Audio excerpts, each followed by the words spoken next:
Vamos lá, meninos e meninas? Dando continuidade, então, vamos continuar falando sobre proteção do sistema elétrico. Então, quando a gente pensa na proteção, já vem de cara para a gente a questão do relé, né? A atuação do relé. E existem alguns critérios, né? Alguns princípios, alguns requisitos que são necessários para que esse relé atue de forma adequada, tá? Então, o que a gente tem? A gente tem as exigências operacionais ou operativas. Então, entra a sensibilidade, seletividade, velocidade, confiabilidade, disponibilidade e segurança.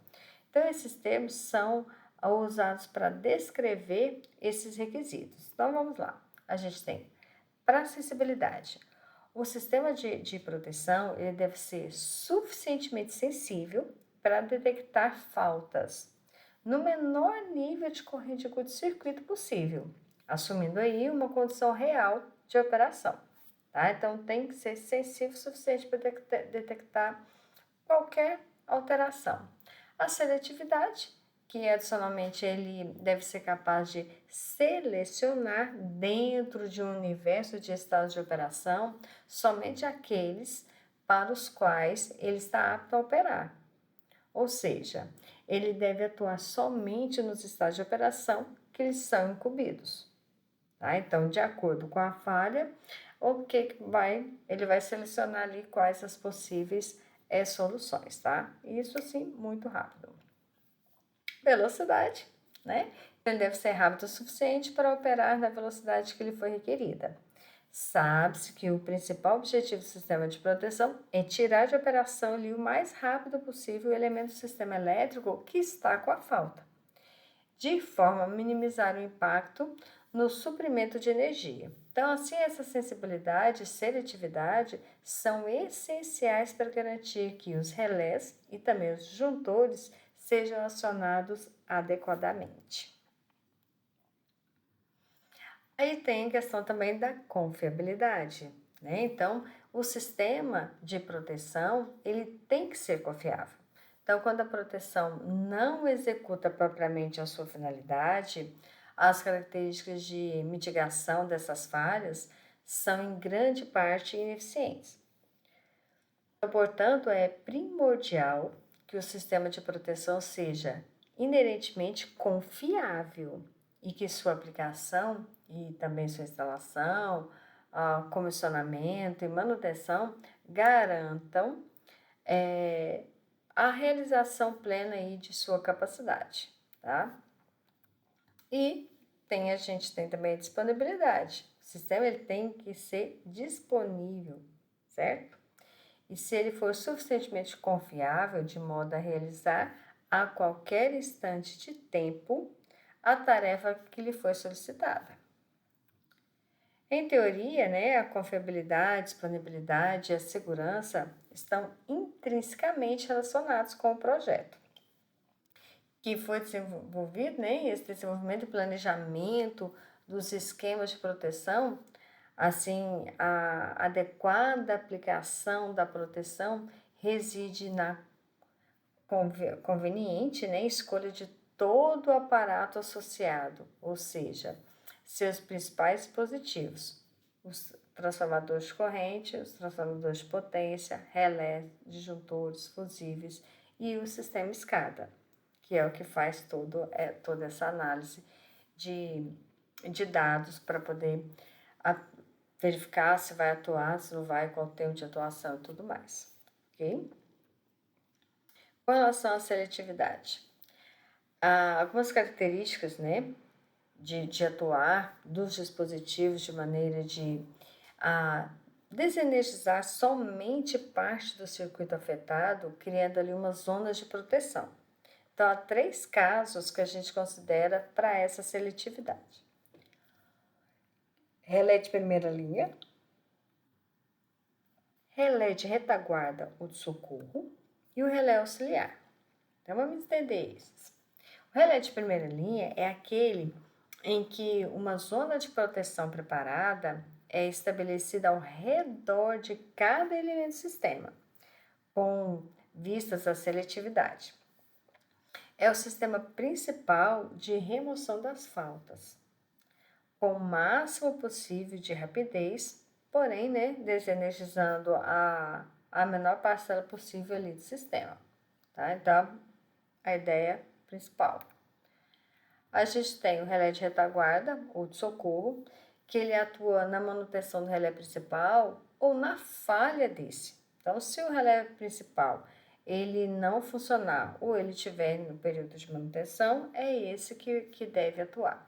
Então, por motivos econômicos, só é usado para determinados elementos do circuito.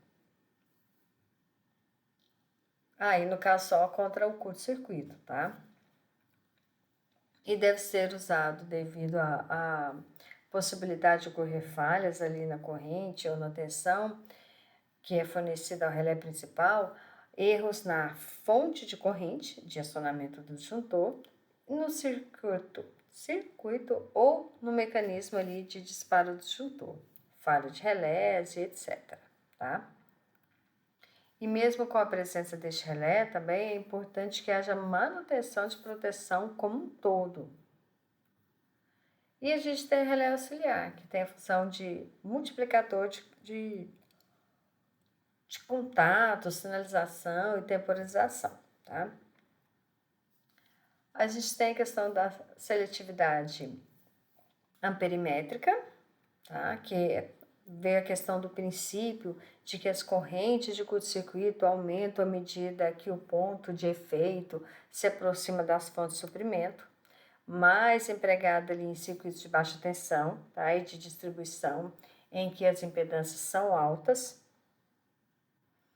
A utilização de fusíveis e corrente de ajuste ali do primeiro elemento, a montante do defeito deve ser menor que a corrente de curto-circuito do local.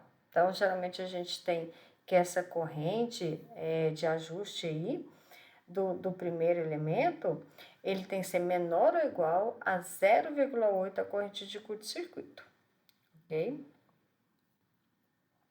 E a gente tem também uma seletividade cronométrica, que consiste em retardar, tá, uma proteção instalada a montante para que aquela instalada a jusante tenha tempo suficiente para atuar eliminando a falta. Então, a diferença do P1 com o P2, né, proteção 1 e 2, devem corresponder ao tempo de abertura do disjuntor, acrescido ali um tempo de incerteza, que normalmente vai variar entre 200 a 400 milissegundos.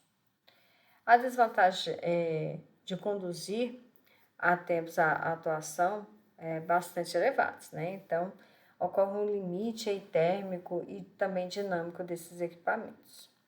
Então, em função do tipo de dispositivo utilizado, as seguintes combinações de proteção podem ser encontradas no sistema elétrico: fusível em série com fusível, a gente pode ter fusível em série com relés temporizados, a gente pode ter relés temporizados em série entre si e também relés temporizados e relés instantâneos, tá? Então, a gente pode ter essa relação aí com fusíveis e também os relés para proteção.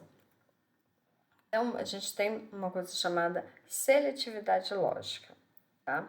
Que é um conceito mais moderno, combina proteção de sobrecorrente com esquema de comunicação, de forma a obter tempos extremamente reduzidos, mas facilmente aplicado aos sistemas radiais e elimina os inconvenientes ali dos esquemas amperimétricos e também cronométricos. E o tempo de atuação de proteção costuma variar entre 50 a 100 milissegundos. E os tempos de... isso que eu já falei. Né? E tem o tempo de bloqueio, que é entre 100 a 200 milissegundos, tá? Quando a gente tem essa seletividade lógica. Então, ela consegue juntar aí a parte tanto da seletividade, tá? Para poder verificar se é tanto o amperimétrico, né, quanto o cronométrico, para melhorar essa seletividade, tá? Então, vamos entender. A gente falou sobre transformador de potência, transformador de corrente. Então, o que são os transformadores de potência? São os transformadores capazes de receber uma tensão alternada em um nível de tensão e transformá-lo em outro nível de tensão. Tá? Então, ele vai trazer ali uma mudança do valor da tensão. Então, conforme a gente já viu, vocês viram também em outras disciplinas, o sistema elétrico de potência transporta grandes blocos de energia, elevando e abaixando a tensão em diferentes pontos. Então, isso é feito por meio de um transformador de potência, que são normalmente do tipo trifásico e construídos especificamente para aplicação de alta, média ou baixa tensão. Então, tem transformadores de potência para alta, tem os para média e tem os para baixa tensão, ok? E os transformadores de potência trifásicos são basicamente construídos por meio de 3 transformadores monofásicos conectados, mas com uma característica construtiva um pouquinho diferente. Então, só para ter uma ideia de como que é, a gente tem aqui o terminal primário, a gente tem de cá o terminal secundário, aqui a gente tem o núcleo de ferro, tá? Aqui a gente tem a base desse núcleo, aqui são as rodinhas, porque esse aqui pode se mover, né? A gente tem aqui a bobina primária aqui, a secundária de cá, e uma resina aqui epóxi, tá? Então, os elementos trifásicos podem ser construídos sobre um único núcleo de material ferromagnético.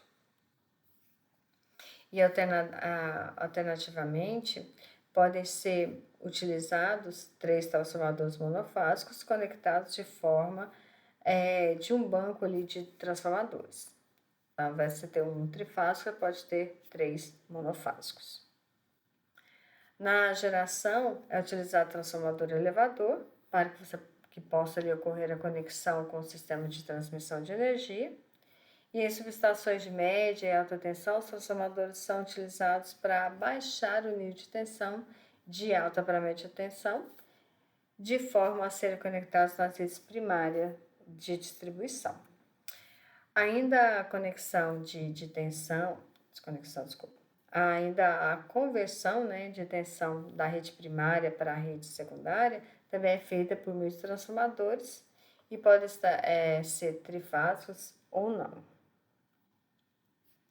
Então, conseguimos entender aí que o transporte de energia elétrica se torna possível transmitindo grandes blocos de energia pelas linhas de transmissão e utilizando os transformadores de potência de forma adequada para elevar ou abaixar os níveis de tensão. Entretanto, né, a harmonia desse sistema só é possível com o devido controle das variáveis envolvidas.